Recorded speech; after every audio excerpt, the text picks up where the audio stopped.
नमस्कार दोस्तों, स्वागत है आप सभी का हमारे चैनल पर। इस चैनल पर हम दुनिया की बेहतरीन किताबों को आसान भाषा में समझाते हैं। आज हम बात करेंगे एक अद्भुत किताब, द साइकोलॉजी ऑफ मनी मान के बारे में। तो जुड़े रहिए और इस सफर का आनंद लीजिए। The psychology of money, Morgan Housel की द साइकोलॉजी ऑफ मनी एक ऐसी किताब है जो आपको सिखाती है कि पैसे के साथ कैसे काम किया जाए ताकि इसे आकर्षित करना आसान हो जाए। यदि कोई इस वस्तु के पीछे के मनोविज्ञान, साइकोलॉजी को समझ ले, तो बहुत सारा धन आकर्षित कर सकता है। पैसा दुर्लभ नहीं है, बल्कि केवल उन्हीं के लिए उपलब्ध है जो पैसे के खेल के नियमों को जानते हैं। इस पुस्तक को अभी पढ़ें और पैसे के मनोविज्ञान, साइकोलॉजी को सीखें और अबंडेंस को आकर्षित करें।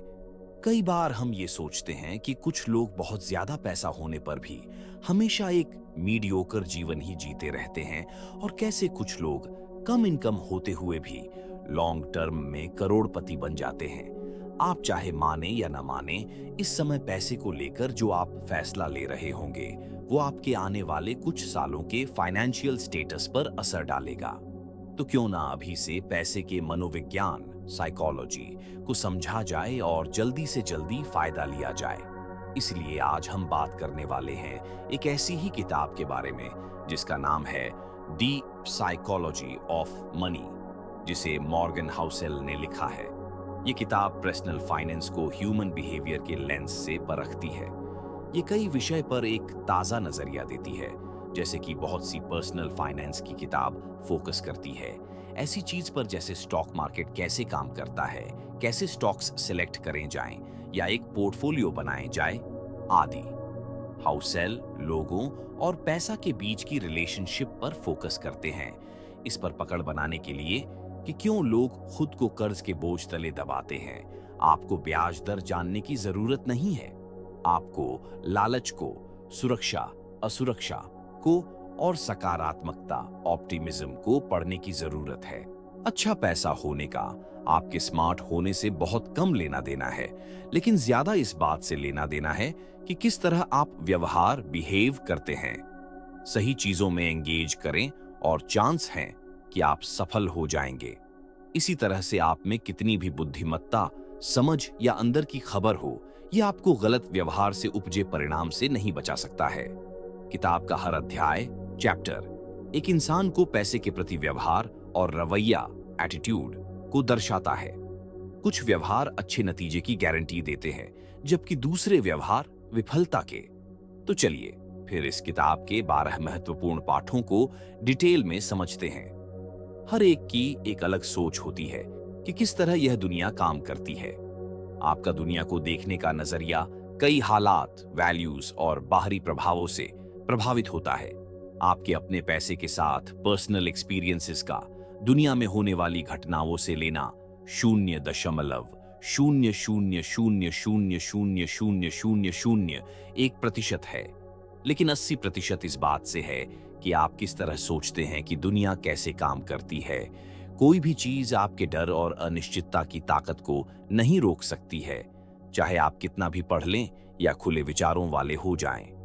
हम सब ये सोचते हैं कि हमें पता है कि दुनिया कैसे काम करती है, लेकिन हम इसे एक पतले से रेशम के बराबर भी अनुभव नहीं कर पाए हैं।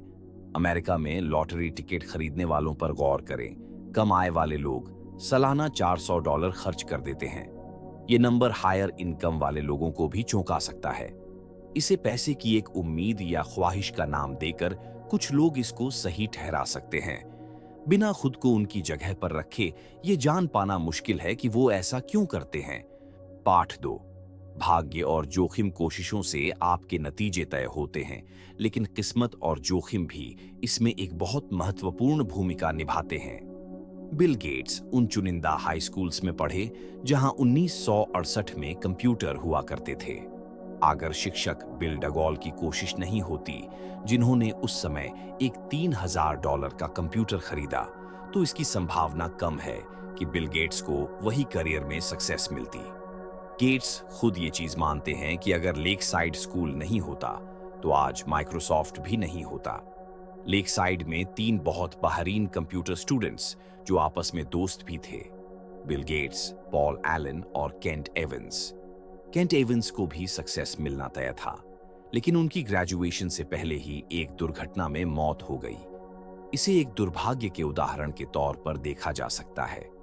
किस्मत और जोखिम लेना, ये दोनों वो वास्तविकता है जो हर एक की जिंदगी में उसके खुद के प्रयास के अलावा भी उसके नतीजे पर असर डालती है। ये दोनों चीजें होती हैं क्योंकि सिर्फ आपके प्रयासों के दम पर ही आपको 100% नतीजे मिलने के लिए दुनिया बहुत कॉम्प्लेक्स है। किसी ऐसी घटना का जो आपके कंट्रोल में नहीं है, उसका भी आपके ऊपर अच्छा खास प्रभाव पड़ सकता है। पाठ 3, कभी पर्याप्त नहीं। ये एक कहानी है लेखक कर्ट वॉनिगट और जोसेफ हेलर की, जो एक अरबपति के पार्टी में शामिल होते हैं। कर्ट ने कहा कि ये अरबपति एक दिन में उतने पैसे कमा लेता है जितना हेलर अपने लोकप्रिय उपन्यास नॉवल से आज तक नहीं कमा पाया है। हेलर ने कहा, हाँ, लेकिन मेरे पास कुछ ऐसा है जो उसके पास कभी नहीं होगा। वो है काफी, इनफ। जो आपके पास है उसे खतरों में डालने की कोई वजह नहीं बनती। सबसे मुश्किल फाइनेंशियल स्किल ये है कि आप अपने गोल पोस्ट को मूव ना करने दें। खुद को दूसरे से तुलना करना एक गलती है। वेल्थ और जलन पैदा करने के लिए कैपिटलिज्म अच्छा है, लेकिन सामाजिक तुलना एक ऐसा प्रोसेस है जो कभी खत्म नहीं होती है। आपको इसे सीढ़ी पर हमेशा आपसे ऊपर कोई मिल ही जाएगा। काफी होने का मतलब है आपको ये पता हो कि किस चीज को अवॉइड किया जाए, जिसके लिए आपको बाद में पछताना न पड़े। कई चीजें जोखिम लेने के लायक नहीं होती, चाहे उनसे कितना ही फायदा क्यों ना हो। एक छोटी सी लिस्ट जैसे प्रतिष्ठा, आजादी, दोस्त, परिवार, प्यार और खुशी, जीतने का सिर्फ एक ही रास्ता है। पाठ 4, उलझा कंपाउंडिंग। वॉरेन बफेट के पैसों के पीछे एक साधारण सा तथ्य है। वो सिर्फ एक अच्छे निवेशक नहीं हैं, वो लगातार 75 साल तक एक अच्छे निवेशक रहे हैं। इनकी फाइनेंशियल सक्सेस को एक फाइनेंशियल बेस में बांधा जा सकता है, जो उन्होंने अपने शुरू के सालों में बनाया था और बाद में उसे लंबा समय तक बनाया रखा। इन्वेस्टिंग उनका स्किल है, लेकिन उनका सीक्रेट है समय। अच्छी इन्वेस्टमेंट हमेशा सबसे ज्यादा रिटर्न्स के बारे में नहीं होती। ये उन अच्छे रिटर्न्स के बारे में है जिनके साथ आप चिपक कर रहे हैं और लंबे समय तक में दोहरा सके। और यहाँ पर कंपाउंडिंग अपना जादू दिखाती है। पैसा प्राप्त करना और पैसा रखना पूरी तरह से अलग चीजें हैं और पूरी तरह से अलग मानसिकता और रणनीतियों की आवश्यकता होती है। धन प्राप्त करने के लिए जोखिम उठाने, आशावादी होने और अपने आप को वहां रखने की आवश्यकता होती है। पैसा रखने के लिए इसके विपरीत की आवश्यकता होती है। इसके लिए विनम्रता की आवश्यकता होती है और यह भय होता है कि आपने जो बनाया है वह आपसे उतनी ही तेजी से छीना जा सकता है। पाठ 5, अमीर बनना बनाम अमीर बने रहना। पैसा पाना और बनाए रखना बिल्कुल अलग चीजें हैं और इनके लिए बिल्कुल अलग मानसिकता और रणनीतियां, स्ट्रेटजीज चाहिए। पैसा पाने के लिए जोखिम लेने की जरूरत होती है, पॉजिटिव बने रहने और खुद को इसमें झोंक देने की। पैसा बनाए रखने के लिए जरूरी होती है ठीक इसके उलटे की। इसके लिए चाहिए विनम्रता और ये डर कि जो आपने कमाया है वो बहुत जल्दी आपके हाथ से निकल भी सकता है। माइकल मोरिट्स, जो एक वेंचर कैपिटलिस्ट है, कहते हैं, हम ये समझते हैं कि आने वाला कल बीते हुए कल जैसा नहीं होगा। हम अभी तक के मिले इनाम पर आराम नहीं कर सकते। हम आत्मसंतुष्ट नहीं हो सकते। हम ये मानकर नहीं बैठ सकते कि बीते हुए कल की सफलता आने वाले कल की सफलता में तब्दील हो जाएगी। एक सर्वाइवल माइंड होने के लिए 3 चीजों की जरूरत होती है। एक फाइनेंशियल अनब्रेकेबल होने का लक्ष्य बनाएं, इतना सक्षम बने कि मार्केट के उतार चढ़ाव सहन कर सकें और गेम में लंबे समय तक बने रह सकें, ताकि कंपाउंडिंग अपना जादू दिखा सके। 2 प्लान करने के लिए सबसे महत्वपूर्ण चीज है कि कोई भी प्लान आपके प्लान के अनुसार नहीं जाएगा। हर योजना में गलती के लिए जगह रहती है। जितना आपको अपने प्लान को सफल बनाने के लिए एक खास चीज की जरूरत होगी, उतना कमजोर आपका प्लान होगा। 3, आने वाले कल को लेकर आशावादी, ऑप्टिमिस्टिक रहें, पर सफलता के रास्ते में आने वाली बाधाओं को लेकर भी सचेत रहें। पाठ 6, टेल्स, आप जीत गए। ये एक आर्ट कलेक्टर हाइंस बेरग्रुएन की कहानी है। उन्होंने पिकासोस, ब्राक्स, क्लीस और मटीसिस की एक अद्भुत संग्रह इकट्ठा की। लोग उसके कला में निवेश करने की कला से भौचक्के रह जाते हैं। सच्चाई ये थी कि उन्होंने बहुत ज्यादा संख्या में कला खरीद लिए थे। उनके संग्रह का कुछ हिस्सा ही मूल्यवान था। बरग्रुएन कई बार गलत भी हो सकता था, फिर भी आखिरी में वो सही निकलता था। कोई भी चीज जो विशाल हो, लाभदायक हो, प्रसिद्ध हो या प्रभावशाली हो, वो एक टेल इवेंट का नतीजा होती है, हजारों या लाखों में एक इवेंट की तरह। अब हम एक वेंचर कैपिटल मॉडल के बारे में बात करेंगे। अगर एक फंड 100 इन्वेस्टमेंट्स करता है, तो वो 80% फेलियर का अंदाजा लगा रहे होते हैं, कुछ प्रतिशत अच्छा परफॉर्म करने का और 1 से 2% अच्छे रिटर्न्स का। अगर स्टॉक मार्केट में विनर्स और लूजर्स के डिस्ट्रीब्यूशन पर विचार करें, तो ज्यादातर पब्लिक कंपनीज फेल हो जाती हैं। कुछ ही ठीक ठाक कर पाती है और कुछ होती है जो बहुत अच्छे रिजल्ट्स दे जाती है। जब आप स्वीकार करते हैं कि टेल ही बिजनेस, इन्वेस्टमेंट और फाइनेंस में हर चीज को चलाती है, तो आप ये समझते हैं कि बहुत सारी चीजें गलत जाएंगी, टूटेगी, फेल भी होगी, लेकिन ये बिल्कुल नॉर्मल है। पार्ट 7। वेल्थ वह है जो आप नहीं देखते। वेल्थ वो फिनेंशियल एसेट है जो अभी तक किसी ऑब्जेक्ट में कन्वर्ट नहीं की गई है। हाउसेल बताते हैं कि जब लोग कहते हैं कि वो करोड़पति बनना चाहते हैं, इसका असल में मतलब ये है कि वो $1 मिलियन खर्च करना चाहते हैं। $1 मिलियन खर्च करना करोड़पति बनने से बिल्कुल उल्टा है। वेल्थ और रिच के बीच में अंतर ये है कि लोग जो बड़े घर में रहते हैं और फैंसी कार चलाते हैं, वो रिच है। बड़ी इनकम वाले लोग रिच हैं। वो इस चीज को दिखाते हैं कि वो रिच है। वेल्थ छुपी हुई होती है। वेल्थ वो इनकम है जिसे सेव किया जाता है, ना कि खर्च। वेल्थ का होना है ऑप्शन का होना, फ्लेक्सिबिलिटी का होना और ग्रोथ का होना। वेल्थ का मतलब है वो खरीदने में सक्षम होना जिसकी आपको जरूरत है। पार्ट 8। पैसे बचाएं। एक निश्चित इनकम लेवल के बाद 3 तरह के लोग होते हैं। एक जो बचाते हैं, यानी कि सेव करते हैं। दूसरे जो सोचते ही नहीं है कि वो पैसा बचा सकते हैं। तीसरे वो जिनको नहीं लगता कि उनको पैसा बचाने की जरूरत है। आपकी सेविंग रेट आपकी आय या इन्वेस्टमेंट रिटर्न से भी ज्यादा महत्वपूर्ण है। लोग क्या सोचते और महसूस करते हैं, इसके बारे में चिंता न करें। अपने समय के ऊपर नियंत्रण, कंट्रोल होना और ऑप्शंस होना दुनिया की सबसे मूल्यवान मुद्रा, करेंसी है। पार्ट 9। उचित, तर्कसंगत और त्रुटि, एरर की गुंजाइश। फाइनेंशियल डिसीजंस लेते समय बिल्कुल ठंडा होकर न रहे। उचित रहने का लक्ष्य रखें। वाजिब होना ज्यादा रियलिस्टिक है और इसके साथ लंबे समय तक बने रहने की, जो कि सबसे ज्यादा मायने रखता है। पैसा बनाने के चांसेस समय के साथ बढ़ते जाते हैं। स्कॉट सेगन, जो एक पॉलिटिकल साइंटिस्ट है, कहते हैं चीजें जो पहले कभी नहीं हुई, वो पूरे समय होती रहती है।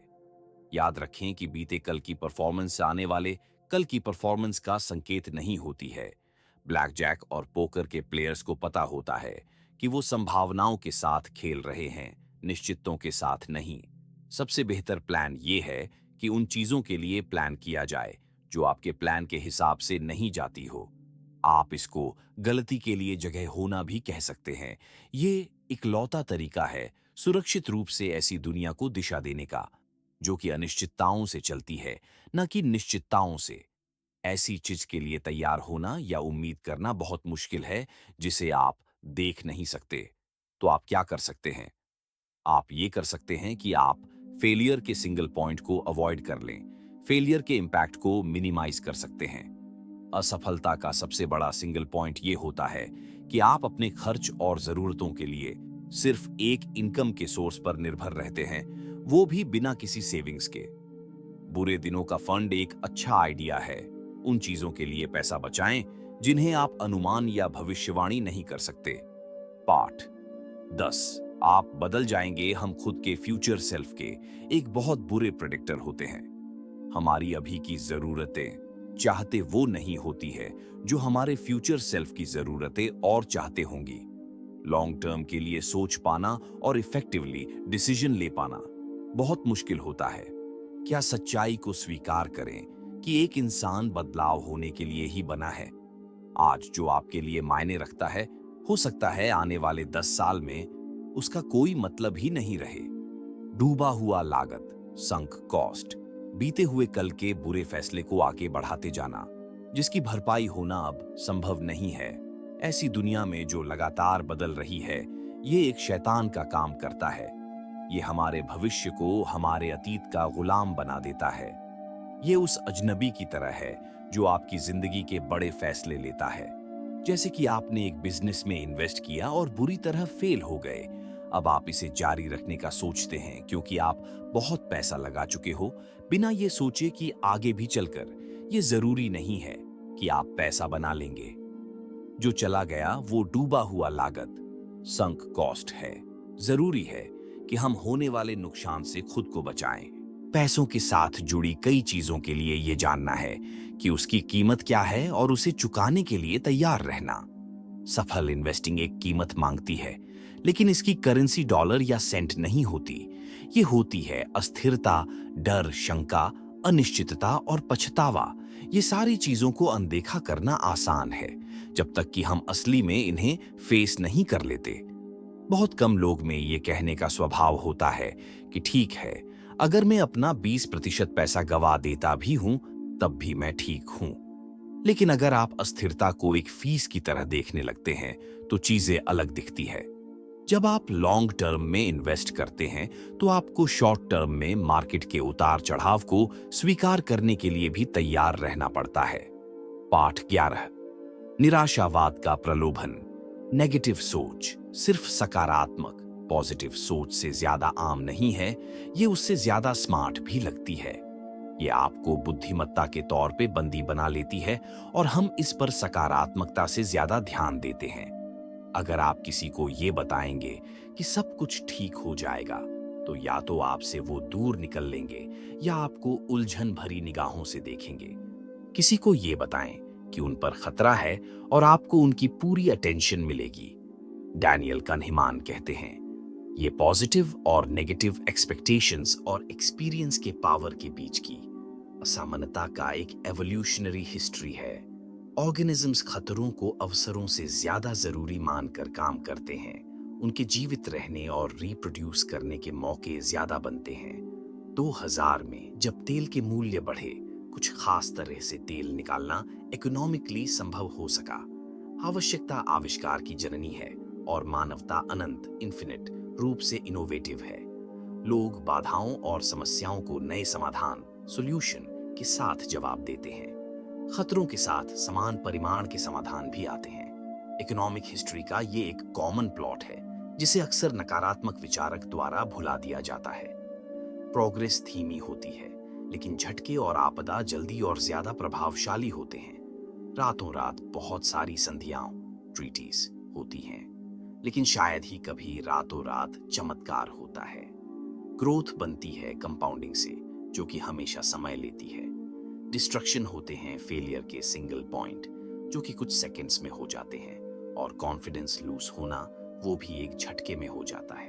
पाठ 12, कबूलनामा कन्फेशन। इस लेसन में लेखक कुछ अपने फाइनेंशियल बिहेवियर और विश्वास को हाईलाइट करते हैं। हाउसल के फाइनेंशियल डिसीजन की एक ही ड्राइव है, स्वतंत्रता। वो कम खर्च वाली एक्टिविटीज में खुशी खोजते हैं, जैसे एक्सरसाइज, रीडिंग, पॉडकास्ट और लर्निंग। उनके पास कर्ज के पैसे से लिया हुआ घर नहीं है। वो ये मानते हैं कि हो सकता है कि ये एक बुरा फाइनेंशियल डिसीजन हो, पर एक अच्छा मनी डिसीजन है, क्योंकि इसमें कम से कम मन की शांति तो है। वो अपने 20% एसेट्स कैश में रखते हैं, जिसमें उनके घर की कीमत शामिल नहीं है। वो एक सेफ्टी नेट बनाने के लिए और इमरजेंसी में अपने स्टॉक्स बेचने से बचने के लिए ऐसा करते हैं। चार्ली मंगर कहते हैं, कंपाउंडिंग का पहला नियम ये कहता है कि इसमें बिना वजह के रोक टोक न किया जाए। हाउसेल अब किसी इंडिविजुअल स्टॉक्स में इन्वेस्ट नहीं करते। हाउसेल ने सभी stock market investments low cost index funds में कर रखे हैं। कुछ लोग एवरेज मार्केट को आउट परफॉर्म कर देते हैं। ये बहुत मुश्किल है, और जो ज्यादातर लोग सोचते हैं उससे कहीं ज्यादा मुश्किल। हर इन्वेस्टर को वो रणनीति चुननी चाहिए जिसके लक्ष्य पाने के सबसे ज्यादा चांसेस हों। ज्यादातर इन्वेस्टर्स के लिए लॉन्ग टर्म में लो कॉस्ट इंडेक्स फंड सबसे ज्यादा रिटर्न देकर जाएंगे। धन्यवाद दोस्तों, मुझे उम्मीद है कि ये समरी आपको पसंद आई होगी। मुझे उम्मीद है कि आप किताब के सभी पाठों को अपनी जिंदगी में अपनाकर अपनी लाइफ को और भी बेहतर बना पाएंगे। सब्सक्राइब कार लो एस वीडियो का लिया। Thank you. नमस्कार दोस्तों, स्वागत है आप सभी का हमारे चैनल पर। इस चैनल पर हम दुनिया की बेहतरीन किताबों को आसान भाषा में समझाते हैं। आज हम बात करेंगे एक अद्भुत किताब द साइकोलॉजी ऑफ मनी मान के बारे में। तो जुड़े रहिए और इस सफर का आनंद लीजिए।